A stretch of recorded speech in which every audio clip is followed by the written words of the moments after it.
혹시 현대 문명이 갑자기 사라진다면 우리가 지은 건물들이 과연 몇 년이나 버틸 수 있을까요? 아마도 대부분의 초고층 빌딩은 150년도 채 못 버티고 무너질 겁니다. 그런데 말입니다.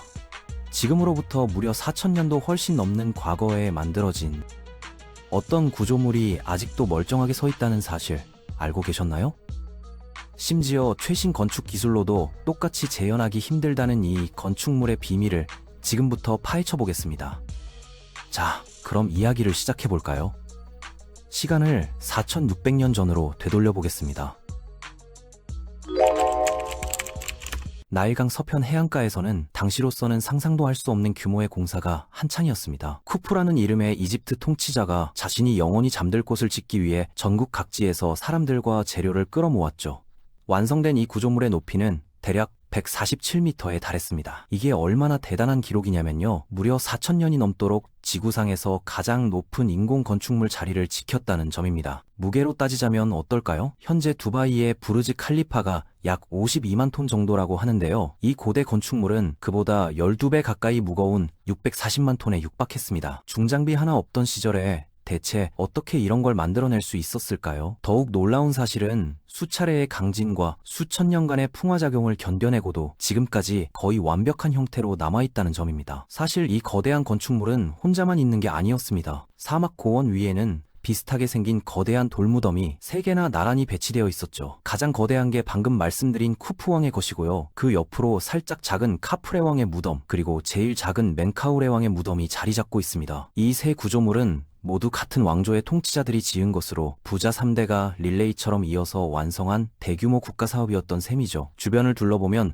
크기가 다양한 무덤들이 약 125개 정도 더 흩어져 있었다고 합니다. 물론 오랜 세월 동안 모래폭풍과 침식으로 인해 대부분 형체를 많이 잃었지만요. 그 중에서도 이 3개의 거대한 무덤만큼은 원래 모습을 비교적 잘 간직하고 있습니다. 특히 쿠프왕의 무덤은 거의 손상되지 않은 상태로 보존되어 있죠. 그렇다면 왜 이렇게 엄청난 규모의 건축물을 만들었던 걸까요? 고대 이집트 사람들은 사후 세계의 존재를 확고하게 믿었습니다. 죽음은 끝이 아니라 또 다른 시작이며 영혼은 저승으로 가서 신들의 심판을 받게 된다고 생각했죠. 올바른 삶을 살았던 사람에게는 영생이 주어진다고 믿었기 때문에 왕들은 살아 생전부터 사후를 위한 준비에 막대한 자원을 쏟아부었습니다. 무덤이 화려하고 웅장할수록 함께 묻히는 재산이 풍부할수록 내세의 삶도 풍요로워진다고 여겼거든요. 그래서 왕들은 온갖 귀금속과 보석은 물론이고 식량, 가구, 옷가지까지 무덤 안에 빼곡히 채워 넣었습니다. 왕이 세상을 떠나면 시신을 특별한 방식으로 처리해서 부패하지 않게 만든 후 목재나 석재로 만든 관 속에 넣어 무덤 깊숙한 곳에 모셨죠. 이런 풍습을 우리가 어떻게 확인할 수 있냐고요? 첫째로 여러 무덤에서 발견된 고대 문자 기록들이 당시의 종교적 신념과 장례 풍습을 상세하게 설명하고 있습니다. 관 표면이나 무덤 벽에 새겨진 글자들을 해독한 결과 당시 사람들의 믿음과 의식이 자세히 기록되어 있었거든요. 둘째로 이집트와 인근 수단 지역에서 발굴된 대형 건축물들이 실제로 무덤 용도로 사용되었다는 증거가 속속 발견되었습니다.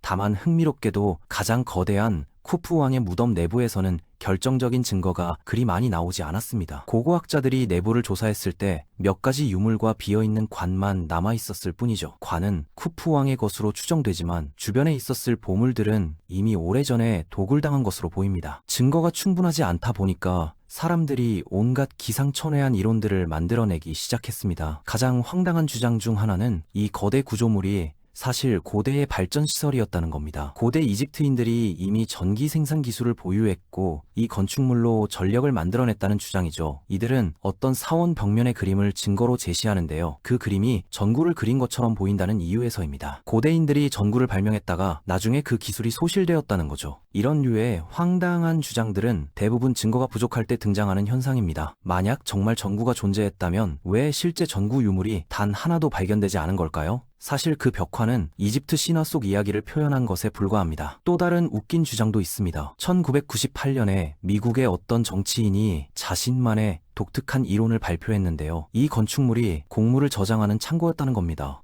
더 황당한 건 그가 이걸 성경 속 인물이 건설했다고 주장했다는 점이죠. 이런 주장들이 나오는 두 번째 이유는 바로 정치적, 종교적 목적 때문입니다. 자기가 믿는 종교나 이념에 맞춰서 역사를 재해석하려는 시도인 셈이죠. 그런데 오늘날 전문 역사학자들은 모두 한 가지 결론에 동의합니다. 이 거대한 건축물은 분명히 왕의 안식처로 만들어진 것이라고요. 당시 사람들은 무덤이 크고 화려할수록 함께 묻히는 부잔품이 많을수록 죽은 왕이 저승에서 더 나은 삶을 누린다고 믿었으니까요. 자, 이제 가장 흥미진진한 부분으로 들어가 볼까요? 도대체 어떻게 이런 어마어마한 건축물을 만들 수 있었던 걸까요? 솔직히 말하면 이 부분이 가장 큰 수수께끼입니다. 높이만 147m에 달하는 이 거대한 구조물을 짓기 위해서는 얼마나 많은 돌이 필요했을까요? 사용된 돌 하나하나가 가벼운 것은 2.7톤 정도 나가고 무거운 것은 무려 85톤까지 나갔다고 합니다. 게다가 각각의 돌들이 놀랍도록 정밀하게 깎여 있었죠. 제대로 된 절삭 공구도 없던 시대에 어떻게 이렇게 균일하게 돌을 다듬었을까요? 이 무거운 돌덩이들을 어떻게 높이 쌓아 올렸을까요? 기억하세요. 당시에는 바퀴를 활용한 운송수단조차 제대로 없었습니다. 그런데도 불구하고 이 모든 작업을 단 21년 만에 끝냈다고 하니 정말 믿기 어렵죠. 이 부분에 대해서는 여러 가지 이론들이 존재합니다. 물론 외계인이 만들었다는 식의 터무니없는 소리는 제외하고요. 이론을 살펴보기 전에 먼저 사람들이 흔히 오해하는 부분부터 짚고 넘어가야 할 것 같습니다. 많은 영화나 드라마를 보면 이런 장면이 나오죠. 채찍에 맞으며 강제로 일하는 수많은 노예들, 감독관의 폭력에 시달리며 하루 종일 고된 노동을 하는 불쌍한 사람들의 모습 말입니다. 실제로 오랫동안 많은 사람들이 이 거대 건축물을 노예들이 만들었다고 믿었습니다. 기원전 5세기에 살았던 그리스의 역사 기록자 헤로도토스가 처음으로 노예 노동서를 제기했거든요. 오늘날 우리는 이것이 완전히 잘못된 정보라는 걸 알고 있습니다. 이 거대 건축물을 만든 사람들은 노예가 아니라 고도로 훈련된 전문 기술자들이었습니다. 그들은 굶주리거나 학대받지 않았고 오히려 풍부한 식사를 제공받았죠. 얼마나 잘 먹었냐면 당시 일반 이집트 백성들보다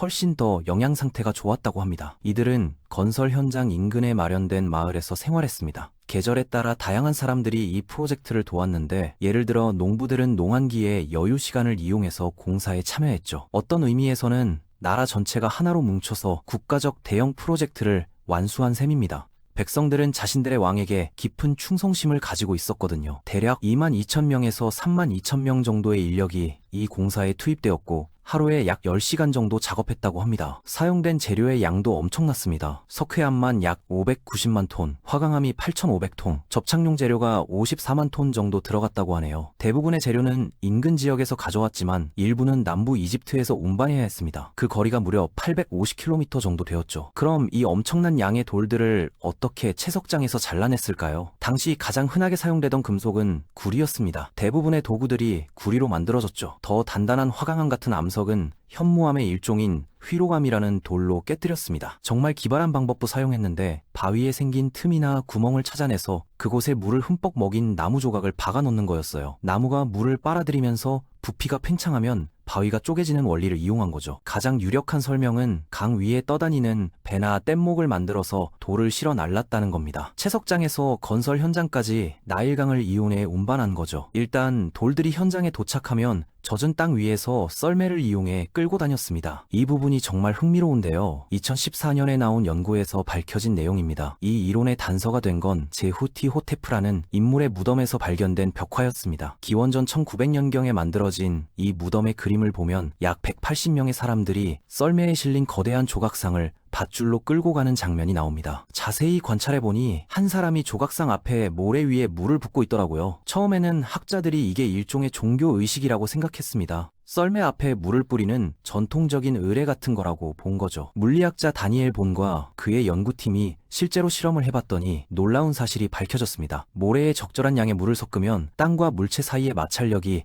크게 줄어든다는 거예요. 정확한 비율은 모래 대비 약 2%에서 5% 정도의 물을 섞는 것이었습니다. 이렇게 하면 마른 몸 모래 위에서보다 훨씬 적은 힘으로 무거운 물체를 끌 수 있게 되죠. 자, 이제 돌을 현장까지 가져왔다고 칩시다. 그럼 이 무거운 돌덩이들을 어떻게 높이 쌓아 올렸을까요? 현대라면 도르래 같은 장치를 사용하겠지만 앞서 말했듯이 당시 제4왕조 시대의 이집트에는 우리가 아는 의미의 바퀴가 존재하지 않았습니다.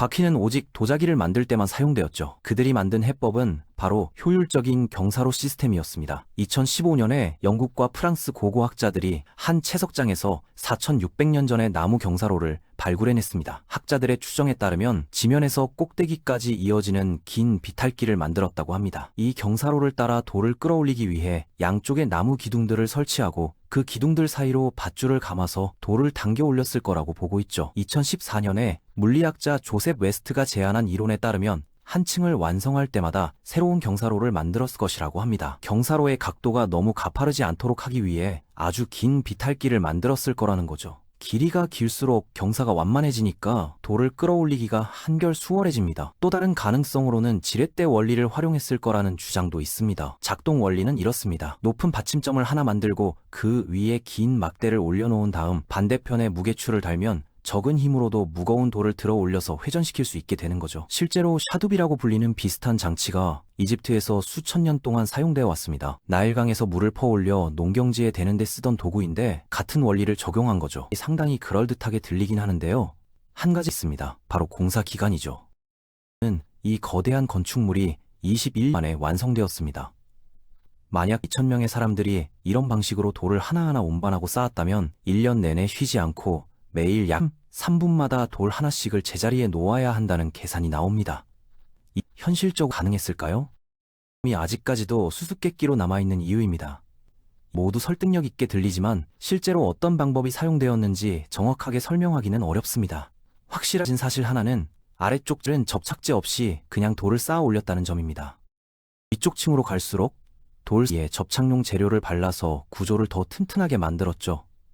이런 건축 방식 덕분에 수천 년이 지나고 수많은 지진을 겪었는데도 이 건축물이 여전히 우뚝 서 있을 수 있었습니다. 재미있는 건 사용된 접착 재료에 대한 미스터리도 남아있다는 점입니다. 과학자들이 그 성분을 분석해서 화학 구조는 알아냈는데 정작 똑같은 것을 만들어내는 데는 실패했거든요. 건설의 마지막 단계는 가장 바깥쪽 표면을 덮는 작업이었습니다. 고운 흰색 석회암을 겉면에 붙여서 마무리했는데 햇빛을 받으면 눈부시게 하얗게 반짝였을 거라고 합니다. 세월이 흐르면서 이 바깥층은 대부분 벗겨지고 말았습니다. 가장 큰 쿠프 왕의 무덤과 멘카우레 왕의 무덤은 거의 다 벗겨졌지만 카프레 왕의 무덤 꼭대기 부분에는 아직도 그 흔적이 조금 남아있죠. 건축 방법도 놀랍지만 설계 자체도 정말 경이롭습니다. 이 거대 건축물들이 정확하게 동서남북 네 방향을 가리키도록 배치되어 있다는 걸 아시나요? 오차가 얼마나 작은지 아십니까? 겨우 15분의 1도밖에 안 됩니다. 사실상 완벽하게 방위를 맞춘 거죠. 나침반도 없던 시대에 GPS 같은 현대 기술도 없던 시대에 어떻게 이런 정밀도를 달성했을까요? 연구자들이 내놓은 설명 중 하나는 추분을 이용했다는 겁니다. 추분은 지구의 기울기 때문에 낮과 밤의 길이가 똑같아지는 날인데 이때 땅 위에 생기는 그림자가 정확히 동서 방향을 가리킨다는 거죠. 이 방법을 사용했다면 건축물의 방위 오차가 추분 때 그림자의 오차와 거의 같을 거라고 합니다. 또 다른 설명은 밤하늘의 별자리를 활용했다는 거예요. 하늘의 별들을 관찰해서 건축물의 방향을 정렬했을 거라는 주장이죠. 1989년에 로버트 보갈이라는 작가이자 이집트 문화 애호가가 흥미로운 주장을 펼쳤습니다.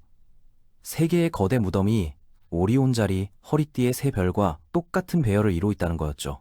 그는 이게 우연이 아니라 의도적으로 설계된 것이며 고대 이집트인들이 천문학에 대한 깊은 지식을 가지고 있었다고 주장했습니다. 밤마다 별을 관찰하고 연구해서 그에 맞춰 농사를 짓고 건축물을 배치했다는 거죠. 역사학자들은 이걸 주변부 이론, 즉 주류가 아닌 비주류 이론으로 분류합니다. 이 주장에 반대하는 근거들도 있습니다. 우선 새 건축물이 동시에 계획되거나 동시에 지어진 게 아니라는 점이죠. 그리고 1999년에 천문학자들이 실제로 검증해봤더니 오리온 자리 허리띠와 정확히 일치하지 않는다는 결과가 나왔습니다.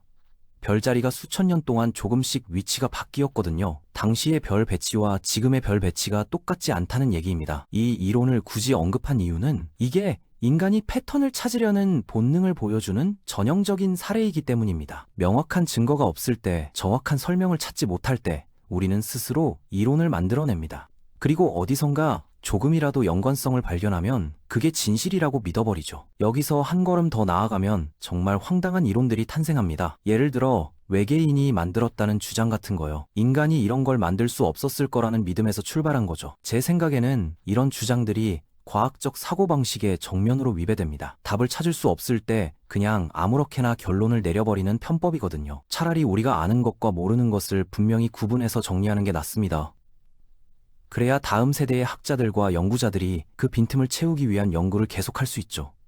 언젠가는 완전한 해답을 찾아낼 수 있을 겁니다. 결국 이 거대한 고대 건축물은 여전히 많은 부분이 미스터리로 남아 있습니다. 현대의 첨단 기술과 과학으로도 설명하기 어려운 점들이 많죠. 그게 바로 이 건축물이 수천 년이 지난 지금까지도 사람들을 매료시키는 이유일 겁니다. 완벽하게 밝혀지지 않았기에 더욱 신비롭고 그래서 더욱 매력적인 거죠. 지금까지 고대 이집트의 거대 무덤 건축물에 대해 알아봤습니다. 감사합니다.